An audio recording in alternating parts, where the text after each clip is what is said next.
ആളാണ് ഇപ്പൊ Shri Joseph C Mathew. ഒരു എന്താ പറയുന്നത് എനിക്കും അറിയില്ല, കാരണം ആ ഒരു കാലഘട്ടം ഒരു VSന്റെ ഒരു ടീം എന്ന രീതിയിൽ വർക്ക് ചെയ്തിരുന്നതാണല്ലോ. വളരെ വലിയ വിടവാണ് നമ്മൾ കേരളം മുഴുവൻ അനുഭവിക്കുന്ന ഒരു വിടവ് നമ്മൾ അനുഭവിക്കുന്നുണ്ട്. കളക്റ്റീവായിട്ട് അതിനെ നികത്തുക എന്നല്ലാതെ അതിൽ കൂടുതൽ ഒന്നും ചെയ്യാനില്ല. കഴിഞ്ഞ കുറേ നാളുകളായിട്ട് VS ഇങ്ങനെ മൗനിയാണെന്ന് നമുക്കറിയാം. പക്ഷെ അപ്പോഴും ഒരു സാന്നിധ്യം അവിടെ എവിടെയോ നമുക്ക് ഉണർന്നിരിക്കുന്ന ഒരു ക്ഷുഭിതനായ ഒരു ധാർമ്മികനായ ഒരു മനുഷ്യനുണ്ട് എന്നുള്ളൊരു പ്രചോദനമൊക്കെ ഉണ്ടായിരുന്നു. അതില്ല എന്നുള്ളത് തീർച്ചയായിട്ടും നമ്മളെ ദുഃഖിപ്പിക്കുന്നുണ്ട്. ഇന്നലെയൊക്കെ വിളിച്ച് മുദ്രാവാക്യങ്ങൾ വിളിക്കുമ്പോൾ ഞങ്ങളെ വിട്ടുപോലെ ഞങ്ങളുടെ ശബ്ദം ഇടറുന്നേ എന്നൊക്കെ പലരും സാധാരണ കേൾക്കുന്ന മുദ്രാവാക്യമല്ല. അക്ഷരാർത്ഥത്തിൽ അത് ശരിയാണെന്നാണ് എനിക്ക്.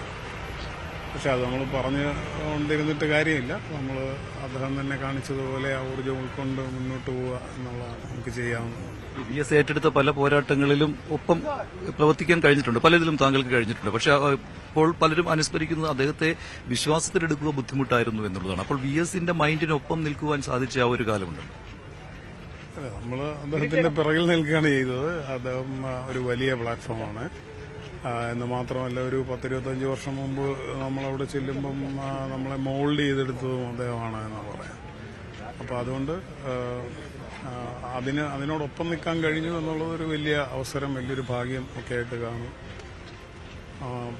അതൊക്കെ ആലോചിച്ചെടുക്കേണ്ട കാര്യമാണ്. ഇപ്പോൾ അതൊന്നും ചെയ്യാവുന്ന ഒരു മാനസികാവസ്ഥയിലല്ല.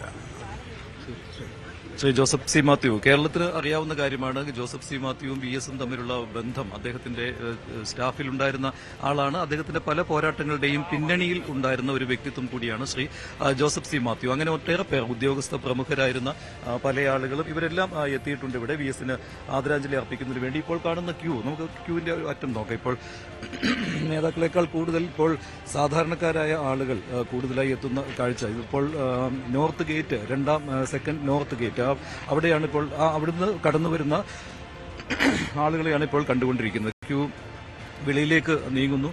വെയിലിന് ശക്തി കൂടി വരുന്നു. VSനെ കാണുന്നതിന് വേണ്ടി എത്തുന്ന ആളുകളുടെ എണ്ണം കൂടി വരുന്നു. അവർ ഒരു ബഹളം കൂട്ടുന്നില്ല, ഒരു ക്ഷമയോടുകൂടി തന്നെ കാത്തു നിൽക്കുകയായിരുന്നു ഓരോരുത്തരും. ഇടയ്ക്ക് ക്യൂ കടത്തിവിടുന്നത് തടയുന്നുണ്ട്. കാരണം പ്രധാനപ്പെട്ട ആളുകൾ വരുമ്പോൾ അത് ഒരു സുരക്ഷാ കാരണങ്ങൾ കൊണ്ട് തന്നെ ഇടയ്ക്ക് വെച്ച് കുറച്ച് സമയത്തേക്ക് തടസ്സപ്പെടുന്നുണ്ട്. അതല്ലാതെ ബുദ്ധിമുട്ടില്ലാതെ തന്നെ ആളുകൾക്ക് അകത്തേക്ക് കയറി പോകുവാനുള്ള സൗകര്യം ഒരുക്കിയിട്ടുണ്ട്. അങ്ങനെ തന്നെയാണ് പോകുന്നതും. സമരനായകന് വിട, ഈ ബസ്സാണ് KSRTCയുടെ ഈ ബസ്സാണ് വിലാപയാത്രയ്ക്കായി ഉപയോഗിക്കുന്നത്. മിഥുൻ കൂടി എന്റെ കൂടി ചേരുകയാണ്. മിഥുൻ, ഈ ബസ്സിനും ഒരു ചരിത്രമുണ്ട്. തീർച്ചയായും മനുഷ്യ, അതായത് 2006 മുഖ്യമന്ത്രിയായിരുന്ന വേളയിൽ അദ്ദേഹം ഉദ്ഘാടനം ചെയ്തതാണ്. അതായത് കേരളത്തിലെ ആദ്യ ലോ ഫ്ലോർ ബസ്സുകളിലൊന്നാണിത്. അന്ന് ആ സമയം അദ്ദേഹം ഉദ്ഘാടനം ചെയ്ത ആ ബസ്സുകളിലൊന്നാണ്. അന്ന് മാധ്യമപ്രവർത്തകരെയൊക്കെ ഒപ്പമിരുത്തിക്കൊണ്ട് അദ്ദേഹം ഒരു സിറ്റി റൈഡൊക്കെ നടത്തിയ ഒരു സാഹചര്യം ഉണ്ടായിരുന്നു. ആ ബസ്സിൽ തന്നെ അദ്ദേഹത്തിന്റെ തലസ്ഥാനത്തോട് വിട പറയാൻ അദ്ദേഹത്തിന് വിലാപയാത്രയ്ക്ക് ഒരുക്കുന്നു എന്നുള്ളതാണ് ഏറ്റവും പ്രധാനപ്പെട്ട കാര്യം. അങ്ങനെ ഒരു ചരിത്രം കൂടിയുണ്ട് ഈ ബസ്സിന് എന്നുള്ളതാണ്. ഈ ബസ്സിലാണ് ആലപ്പുഴയിലേക്കുള്ള വിലാപയാത്ര ക്രമീകരിച്ചിരിക്കുന്നത്. അതിന്റെ ഉള്ളിലെ കാര്യങ്ങളൊക്കെ ഇപ്പോൾ വിലയിരുത്തുകയാണ്. VSനൊപ്പം പോകേണ്ട ആളുകളും ഉണ്ട്.